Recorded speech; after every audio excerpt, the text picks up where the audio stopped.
पुढच्या महत्त्वाच्या बातमीकडे आपण वळूया। आरक्षणाचे काही नियम आहेत तसं चंद्रशेखर बावनकुळेंनी म्हटलं तर प्रत्येक समाजाची मागणी त्या समाजाला न्याय देण्यासाठीच असते।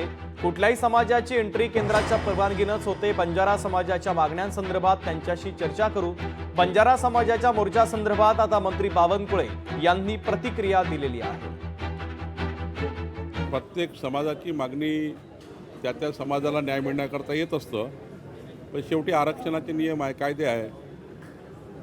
कुठल्याही आरक्षणामध्ये कुठल्याही समाजाची एंट्री करायची असेल तर शेवटी अनुसूचित जाती आणि अनुसूचित जमातीचं केंद्र सरकारकडे पाठवावं लागतं। त्यामुळं मला असं वाटतं की याच्यामध्ये जे काही मागणी आली आहे त्यांच्याशी चर्चा करू, जे काही निवेदन करते यांच्याशी चर्चा करू। तर बीडमध्ये बंजारा समाज आक्रमक झाला। बंजारा समाजाच्या वतीने आज बीडमध्ये पहिला मोर्चा काढण्यात आला होता। बंजारा समाजासाठी देखील हैदराबाद गॅझेट लागू करण्याची मागणी या मोर्चाच्या माध्यमातून करण्यात आली। हातामध्ये बॅनर घेत आणि जोरदार घोषणाबाजी करत बंजारा समाज बांधव या मोर्चामध्ये सहभागी झाले होते।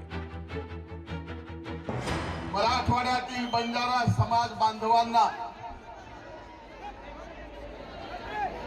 हैदराबाद स्टेट गॅजेटेर 1920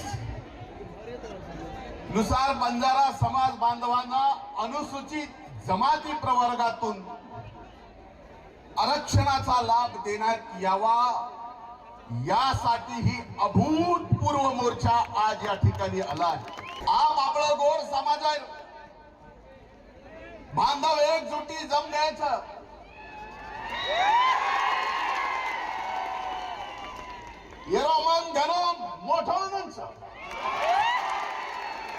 समाजापेक्षा या महाराष्ट्रात या देशात कुणीही मोठा नाही। येणारा काळ सांगेल, नामदार संजय भाऊ राठोड असतील, इंद्रनील नाईक साहेब असतील, बंजारा समाजाचे इतर आमदार असतील, त्यांना या समाजामुळे समाजासाठी रस्त्यावर उतरावं लागेल। समाजाला न्याय मागणीसाठी त्यांना रस्त्यावर उतरावं लागेल।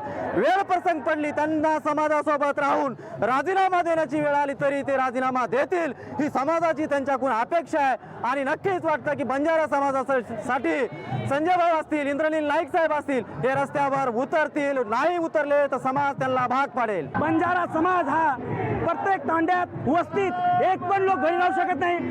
हा समाज ऊस तोडणारा समाज आहे, जंगलात राहतो आणि जंगलात राहून ऊस तोडतो, ऊसाच्या फडात राहतो। त्यामुळे आम्हाला आरक्षण निष्ठीतून या सरकारला, या देवेंद्र भाऊला द्यावाच लागेल। लोकशाही मराठी ऐका, पहा, जागरूक रहा।